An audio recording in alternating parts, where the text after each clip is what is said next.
J'ai reçu les papiers de divorce par email. Mon mari a vidé nos comptes et emménagé avec sa copine.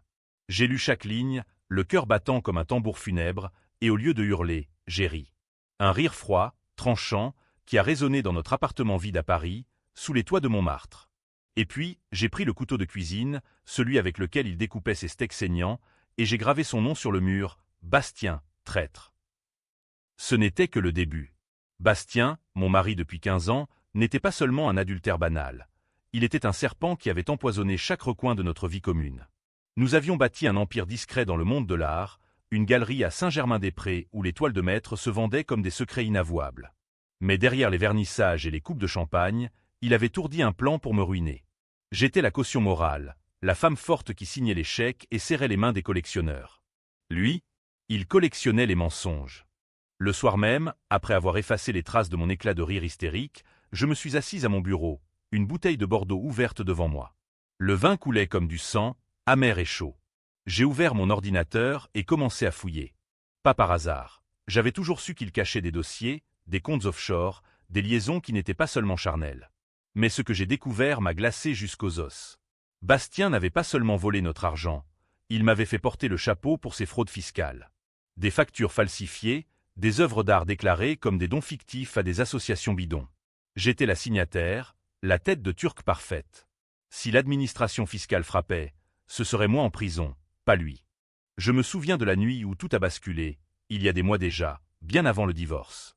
Nous étions à une soirée chez un galeriste influent, rue de Rivoli.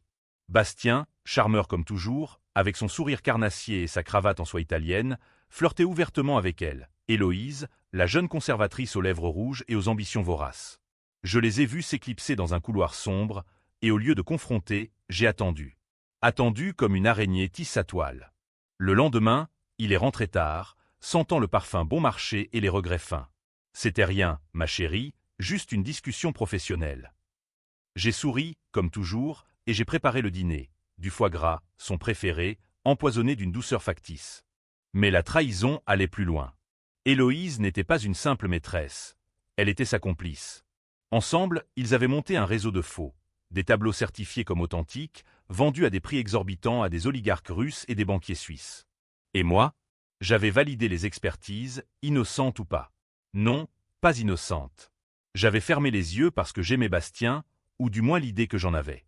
15 ans de mariage, une fille adoptée d'un orphelinat roumain que nous avions élevé comme la nôtre, Camille, qui avait maintenant 16 ans et des rêves de Sorbonne. Comment lui dire que son père était un monstre? Les jours suivants ont été un tourbillon de rage contenue. Paris, avec ses rues pavées humides et ses cafés enfumés, devenait mon terrain de chasse. Je marchais le long de la Seine, le brouillard automnal collant à ma peau comme un linceul, et je planifiais. Pas de violence brute, non.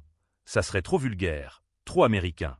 Ma vengeance serait française, raffinée, impitoyable, imprégnée de ce cynisme qui fait la grandeur de notre littérature. Balzac aurait approuvé, avec ses illusions perdues. J'ai contacté un vieil ami, un notaire discret du Marais, qui m'a aidé à geler les actifs restants. Puis, un avocat, une femme acérée comme un scalpel, qui a promis de le saigner aux 4 veines lors du divorce. Pourtant, au fond de moi, une voix murmurait. Et si c'était plus profond? Bastien n'était pas né traître. Je l'avais connu à l'école du Louvre, un jeune homme passionné par les ombres des Rembrandt, avec des yeux qui brillaient comme des éclats de vitrail. Notre amour avait été un feu d'artifice sur la butte Montmartre, sous les yeux indifférents du Sacré-Cœur. Mais l'argent avait corrompu, et Héloïse avait été l'étincelle. Ou peut-être étais-je la coupable, pour avoir ignoré les signes? Non. La colère me ramenait à la surface. J'ai décidé de frapper là où ça fait mal, sa réputation. La première étape fut subtile.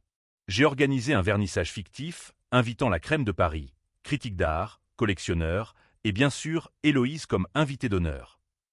Bastien était absent, soi-disant en voyage d'affaires à Genève. J'ai présenté une série de toiles anonymes, soi-disant d'un maître oublié du XVIIIe siècle. En réalité, des faux grossiers que j'avais commandés à un faussaire de Belleville, un ancien amant qui me devait une faveur. Les enchères ont monté, les verres ont teinté, et Héloïse, avide, a enchéri haut.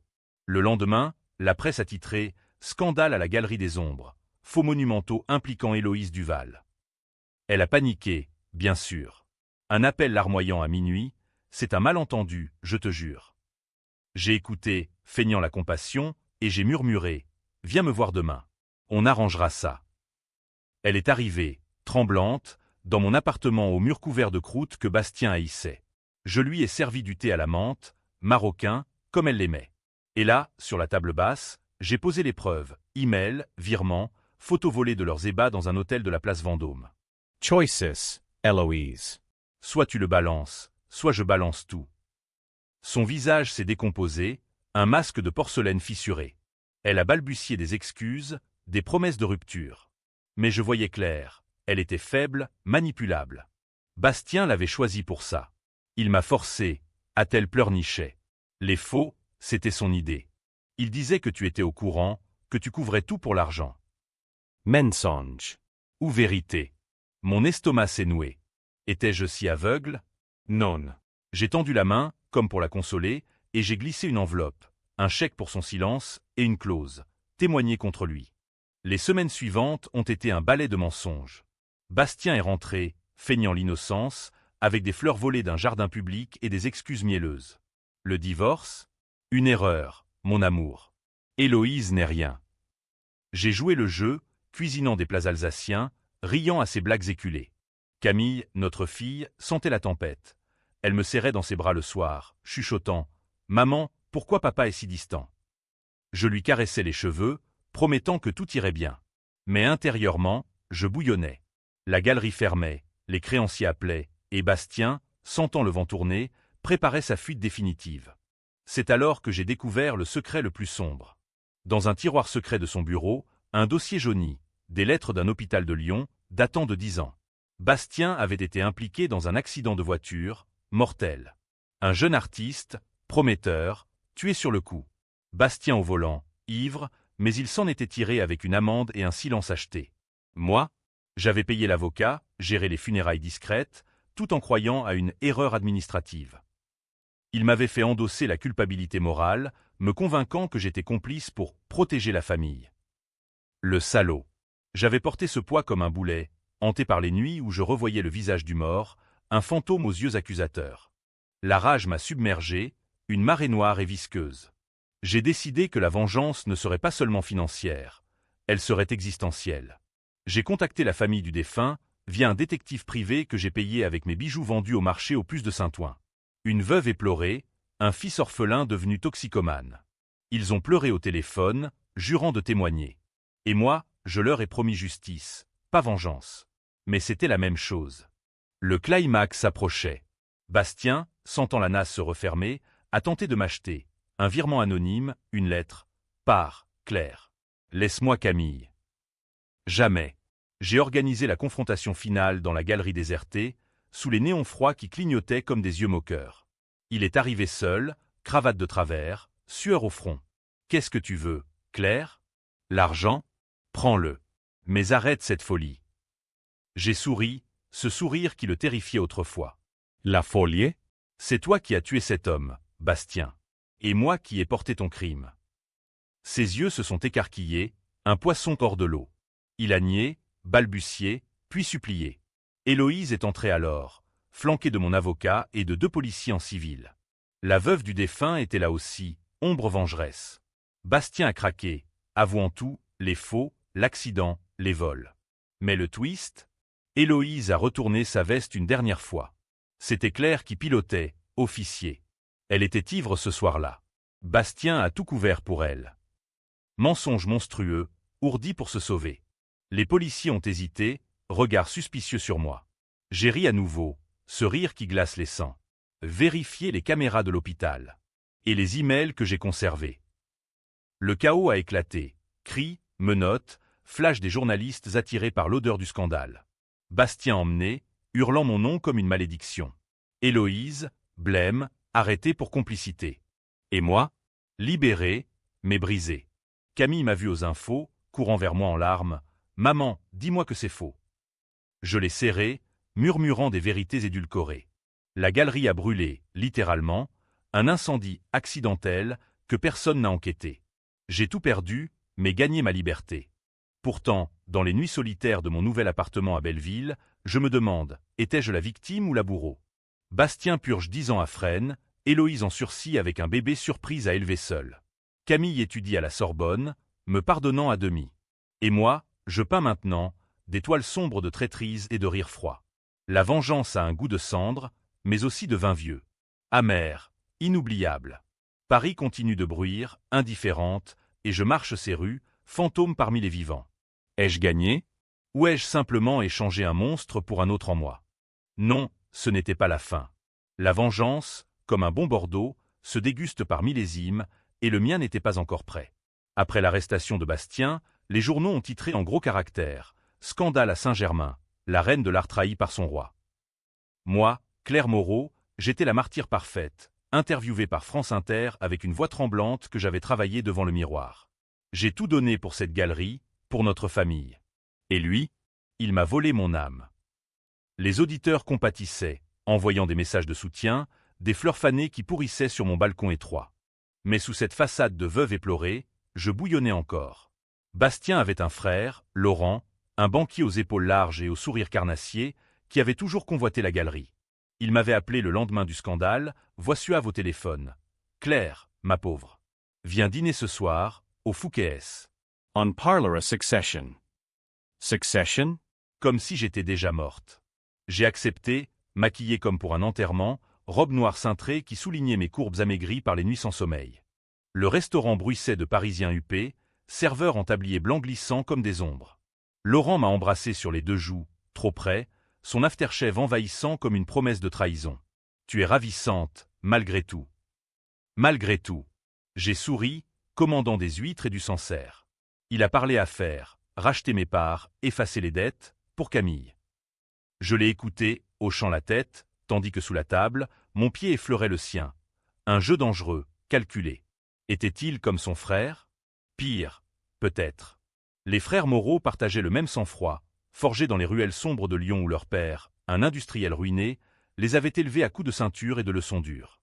Au dessert, tarte tatin fumante, il a posé sa main sur la mienne. Claire, Bastien était un idiot. Moi, je sais reconnaître une femme de valeur. J'ai retiré ma main doucement, feignant la pudeur. La valeur? J'en ai perdu le sens. Mais intérieurement, je notais ses tics, sa façon de cligner des yeux quand il mentait sur les chiffres. Il proposait un contrat truqué, où il prenait le contrôle total, me laissant des miettes. J'ai signé, mentalement, mais pas encore sur papier. Au lieu de ça, j'ai renversé mon vin sur sa chemise blanche, riant « Oups, maladroite que je suis ». Il a ri aussi, mais ses yeux brillaient de suspicion. De retour chez moi, j'ai fouillé les archives familiales que Bastien avait laissées. Des boîtes poussiéreuses dans le grenier, imprégnées d'odeurs de moisis et de regrets. Là, un autre secret. Laurent avait financé les premiers faux de Bastien via des prêts occultes à des taux usuraires. Ils étaient complices depuis le début, un duo infernal où l'un volait les cœurs, l'autre les portefeuilles. Et Camille? Elle savait, ou du moins pressentait. La veille, elle m'avait confié « Oncle Laurent m'a appelé, maman. Il dit que tu vas tout perdre si tu ne vends pas. » À 16 ans, déjà une petite adulte, avec des yeux qui sondaient les miens comme des projecteurs. La phase 2 de ma vengeance a commencé par une alliance inattendue. J'ai contacté Victor, le faussaire de Belleville, un homme voûté aux doigts tachés d'huile et de peinture, qui avait aimé jadis une version de moi plus jeune, plus folle. Claire, ma colombe noire, qu'est-ce qui t'amène dans mon antre? Son atelier était un chaos de toiles inachevées et de bouteilles vides, sous les combles craquants d'un immeuble haussmannien délabré. Je lui ai montré les plans de Laurent, un tableau volé, un Monet présumé, qu'il voulait authentifier pour le revendre à un collectionneur qatari. Fais-le passer pour un faux. Et signe-le de ma main. Victor a ri, un rire rauque comme un corbeau. Tu joues avec le feu, ma belle. Et si ça brûle? J'ai haussé les épaules, alors on dansera dans les flammes. Il a accepté, pour l'argent et pour les souvenirs. Pendant ce temps, je me rapprochais de Laurent, dîners intimes où je jouais la veuve en deuil, laissant ses mains s'égarer un peu plus chaque fois. Paris, complice, nous offrait ses alcôves, un jazz-club enfumé rue des Lombards, où le saxo pleurait des notes blues sur nos verres de cognac. Un pique-nique au Luxembourg, sous les marronniers en fleurs, où il m'a embrassé pour la première fois, goût de trahison sur ses lèvres. Camille, elle, s'éloignait. À l'école, des ragots. Ta mère est une criminelle, comme ton père. Elle rentrait tard, barricadée dans sa chambre au poster de Street Art Rebelle. Une nuit, je l'ai trouvée en larmes devant son ordinateur, lisant les articles sur l'accident de Lyon. C'était toi au volant. Maman, dis-moi la vérité. J'ai nié, bien sûr, mais le doute s'était planté, une graine vénéneuse. Pour la reconquérir, j'ai promis une escapade, un week-end à Deauville, sur la côte normande, où les vagues grises hurlaient nos secrets.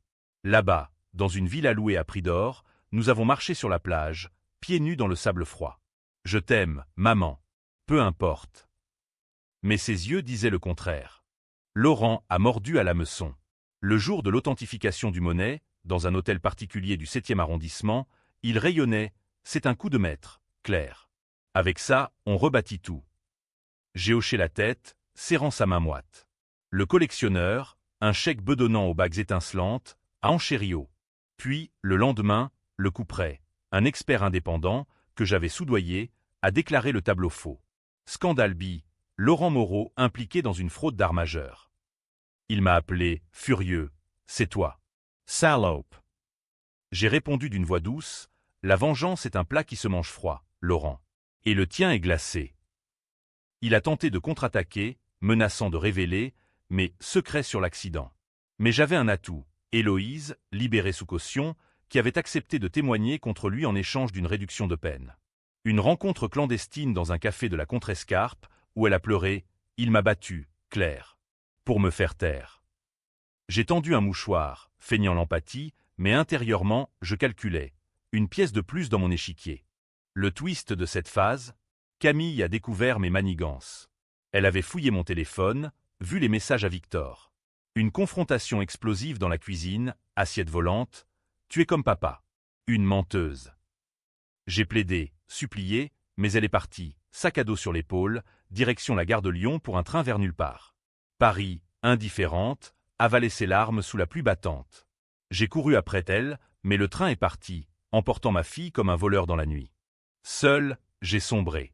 Les nuits se remplissaient de cauchemars. Bastien riant derrière des barreaux, Laurent complotant sa revanche, Héloïse ourdissant un nouveau mensonge. Et Victor? Il a disparu, emportant mon dernier chèque. La vengeance me rongeait, un cancer élégant. Pourtant, je ne pouvais arrêter. La phase 3 appelait, plus sombre, plus française. Une plongée dans les bas-fonds de la capitale, où les secrets se monnaient au black. Les bas-fonds de Paris ne sont pas ceux des égouts Victor Hugo. Ce sont les salons feutrés des clubs privés, où les deals se font dans un murmure de cigares cubains et de whisky japonais. Après la fuite de Camille, j'ai plongé tête la première, guidé par une intuition viscérale, celle d'une femme qui a perdu sa boussole morale. Laurent, en liberté provisoire, préparait sa contre-attaque, des avocats aux dents longues, prêts à me dépeindre comme la grande manipulatrice. Claire Moreau, la veuve noire de l'art parisien. Les tabloïds adoraient, avec leurs photos volées de moi sortant d'un commissariat, cheveux en bataille, regard hanté. J'ai décidé de frapper en amont, infiltrer son réseau. Via un contact d'Héloïse, une ancienne collègue, une galeriste déchue nommée Margot, aux lèvres peintes en rouge sang et aux ongles griffus, j'ai obtenu une invitation à un événement privé au Crazy Horse, ce cabaret mythique où les cornus dansent des ombres érotiques. C'est là que les vrais collectionneurs se réunissent, m'a-t-elle glissé au téléphone, voix rauque de trop de gauloises. Mais attention, Claire, une fois dedans, on n'en sort pas indemne. La nuit était lourde, orageuse, la foudre zébrant le ciel au-dessus de la tour Eiffel comme une menace divine.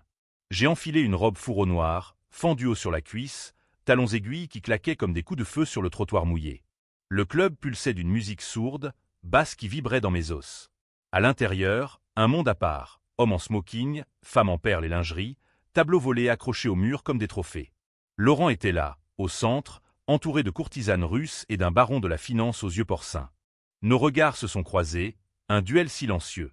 Il s'est approché, verre à la main, sourire carnassier. Claire, quelle surprise délicieuse. Tu viens négocier. J'ai incliné la tête, effleurant son bras d'un geste calculé. Négocier? Non, célébrer. À la chute des empires. Nous avons dansé, corps pressé dans la pénombre, son souffle chaud sur ma nuque. Il murmurait des promesses. Laisse-moi t'aider. On pourrait être plus que des ennemis. Sa main glissait sur ma hanche, possessive. J'ai ri, bas et rauque, laissant croire à une reddition. Mais sous la table, lors d'un souper clandestin dans une arrière-salle, j'ai glissé un mouchard dans sa veste.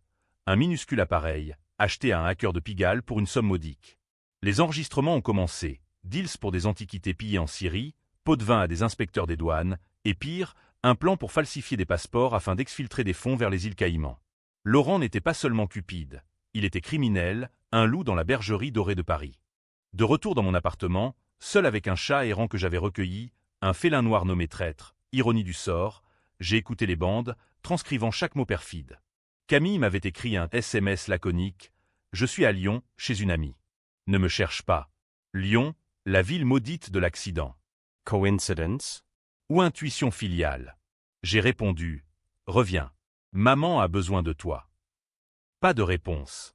La solitude me rongeait, un vide béant où l'amour avait été. La Margot est devenue mon allié improbable. Rencontre dans des bistrots anonymes du 13e, près des tours bétonnées où Paris cache ses plaies. Laurent a une faiblesse, m'a-t-elle confié un après-midi pluvieux, sirotant un café crème taché de rouge à lèvres. Sa sœur, Juliette. Elle sait tout, et elle le hait depuis que papa a préféré les garçons. Juliette Moreau, recluse dans une ferme normande, veuve d'un suicide douteux. J'ai conduit jusqu'à elle, 2 heures de route sous un ciel de plomb, ma vieille Peugeot tout sautant comme un poumon noirci. La ferme puait le foin moisi et les regrets. Juliette, une femme aux cheveux gris en chignon serré, yeux comme des éclats de silex, m'a accueilli avec un fusil de chasse à la main. « Qu'est-ce que vous voulez, madame la traîtresse ?» J'ai parlé sans détour, les enregistrements, les crimes de Laurent, le fantôme de leur père qui planait encore. Elle a baissé l'arme, lentement, et nous avons bu du calva dans la cuisine carrelée de faïence craquelée. Il m'a volé mon héritage, ce porc. Et pour Bastien, il a couvert l'accident. C'était lui au volant, pas votre mari. Twist dans le twist. Laurent, le chauffeur ivre, Bastien le complice. J'avais porté le deuil d'un innocent pour un coupable caché. Juliet aiure allegance, ietemo ignerai. Mais à un prix, la ferme sauvée des saisies. Marché conclu. De retour à Paris, j'ai orchestré la fuite de Camille. Un appel anonyme à son amie lyonnaise, une voiture louée en urgence. Elle est rentrée au petit matin, pâle comme un linceul, se jetant dans mes bras. J'ai vu le lieu de l'accident. C'était horrible, maman. Je l'ai bercée, murmurant des mensonges réconfortants, mais le doute persistait. Étais-je en train de la corrompre, de la muer en monstre miniature? Le climax de cette phase a éclaté lors d'une réception au Louvre, un gala pour l'art en péril. Laurent, rayonnant malgré les rumeurs, m'a invité comme partenaire. J'ai accepté, diamant faux au cou, sourire affûté. Au milieu des statues antiques et des coupes de Dom Pérignon, Juliette est apparue, flanquée de journalistes de Le Monde. « Mon frère est un voleur », a-t-elle hurlé, enregistrement diffusé en live sur un téléphone.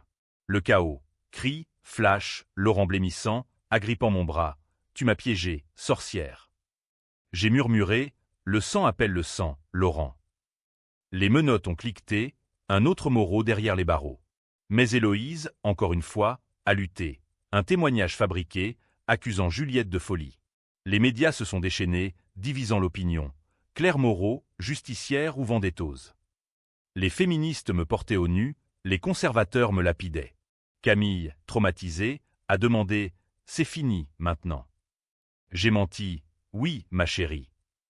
Mais la phase 4 guettait, plus intime, plus destructrice, affronter le miroir de ma propre noirceur. Le miroir de Belleville reflétait une étrangère. Joues creusées, yeux cernés de violet, lèvres pincées en une moue perpétuelle. Après l'arrestation de Laurent, Paris m'avait craché comme un os rongé. La galerie était aux enchères, Camille en thérapie scolaire pour trauma familial, et moi, Claire Moreau, réduite à des piges pour des magazines d'art mineur, tapant des articles venimeux sur mon m'accusé. L'art de la trahison, quand les pinceaux mentent. Ironique, non? Chaque mot était une flèche empoisonnée, visant les ombres de mes ennemis. Mais la vraie bataille était intérieure. Les nuits, traître le chat ronronnait sur mon ventre, mais les rêves me hantaient. Bastien en cellule, griffant les murs, Laurent hurlant des imprécations, Héloïse, enceinte et vindicative, jurant ma perte. Et Juliette? Elle avait disparu après son témoignage, laissant un mot, « Merci pour la ferme ». Mais le sang Moreau est maudit, fuis-le. Trop tard. J'avais goûté à la vengeance, et elle m'avait changé en gorgone, pierre pour pierre. La phase 4 a commencé par une lettre anonyme, glissée sous ma porte. Une photo de Camille à la Sorbonne, fléchée d'un cœur rouge sang. Elle paiera pour toi. Signé, Héloïse. La salope avait été libérée, son bébé, un garçon, prénommé ironiquement Bastien Junior, son alibi pour la pitié publique. Elle avait monté un blog, La Vérité sur Claire Moreau, regorgeant de ragots.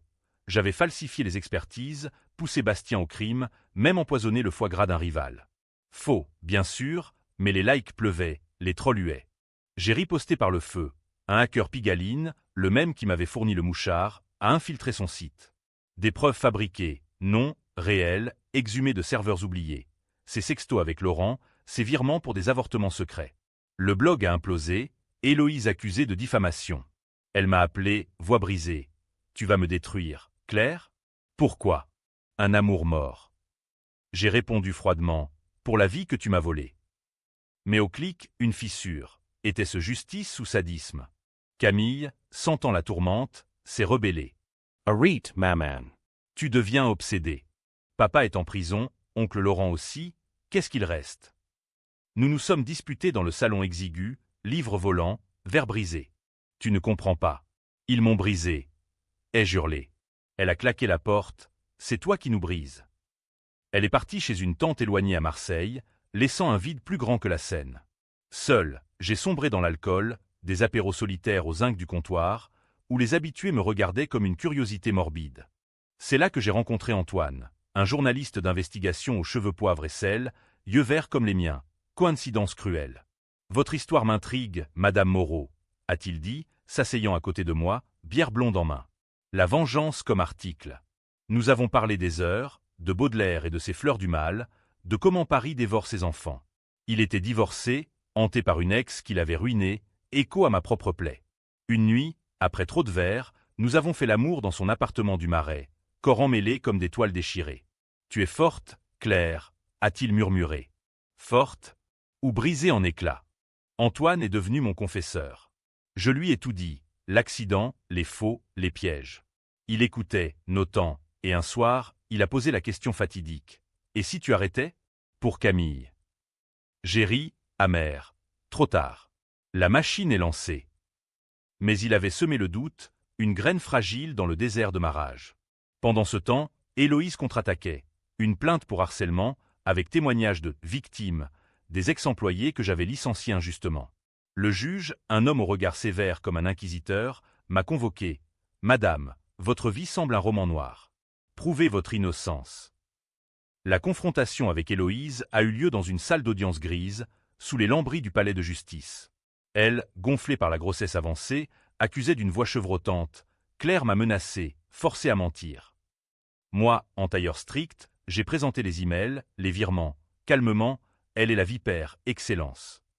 Le public, journaliste, curieux était divisé. Murmure de soutien pour la mère célibataire, sifflet pour la femme fatale. Antoine couvrait l'affaire pour Libération, son article titrant « Vengeance ou survie ».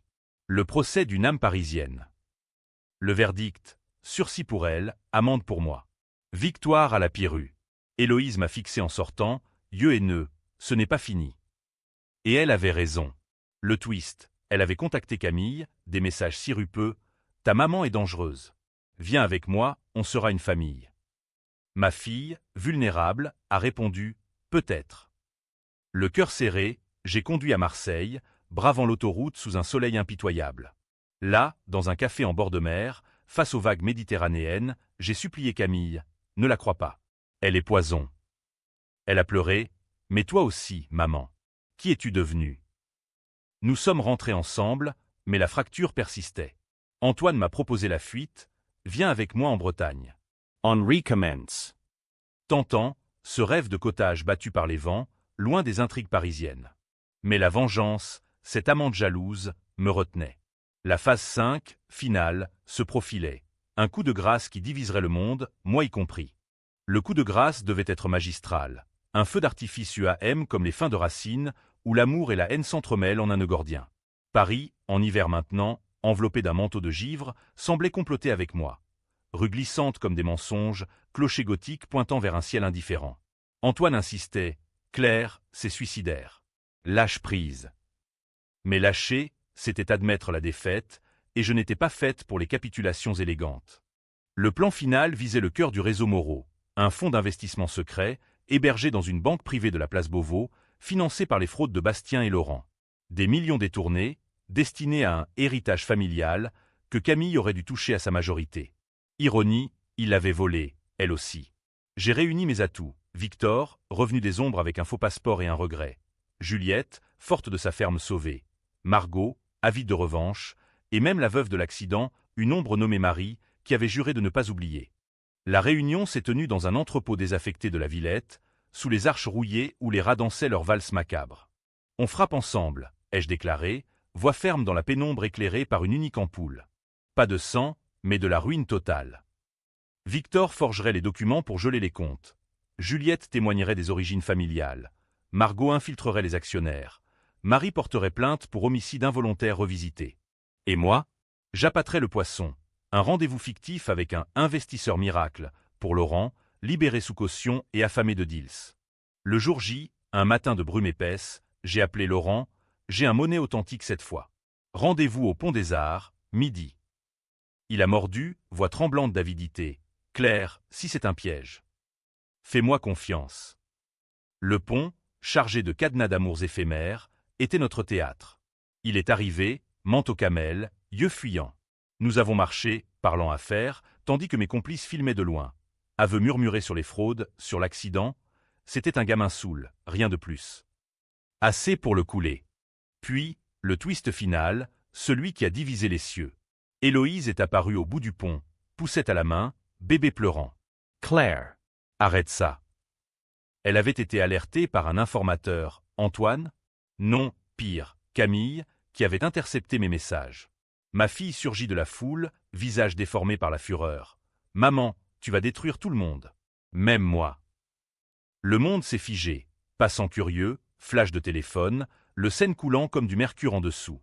Laurent a profité du chaos pour s'enfuir, mais la police, appelée par Marie, l'a intercepté au pied du pont. Héloïse s'est effondrée, hurlant « Prends mon enfant, Claire. Tu mérites d'être mère seule. » Un mensonge cruel ou une vérité. Camille et Magifle. Pome brlante. Yete hais. Et elle est partie avec Héloïse, emportant le bébé comme un trophée de guerre. Antoine, témoin muet, m'a prise dans ses bras. C'est fini, Claire. Vraiment. Les suites ont été un tourbillon judiciaire. Laurent condamné à 20 ans, les fonds saisis pour les victimes, Bastien transféré dans une prison de haute sécurité. Juliette a hérité de tout, Margot ouvert sa propre galerie underground. Marie a trouvé la paix, posant une plaque commémorative à Lyon. Mais moi, j'ai perdu Camille, qui a émigré à Londres avec Héloïse, élevée comme une sœur par le bébé. Des cartes postales sporadiques, je te pardonne, presque. Antoine et moi avons fui en Bretagne, dans une maison aux volets bleus face à l'Atlantique déchaîné. Je peins maintenant des marines tourmentées, toiles où les vagues avalent les navires comme des secrets. La vengeance m'a libéré, mais à quel prix? Les lecteurs de mon histoire, car Antoine en a fait un livre, best-seller controversé, se divisent, héroïne ou monstre? Justice poétique ou cycle infernal? Paris, lointaine, murmure encore mes noms, un écho dans le vent. Et moi, je souris au miroir, ce sourire froid qui a tout commencé. La fin, ou un nouveau chapitre? Le sang est froid, mais le cœur bat toujours.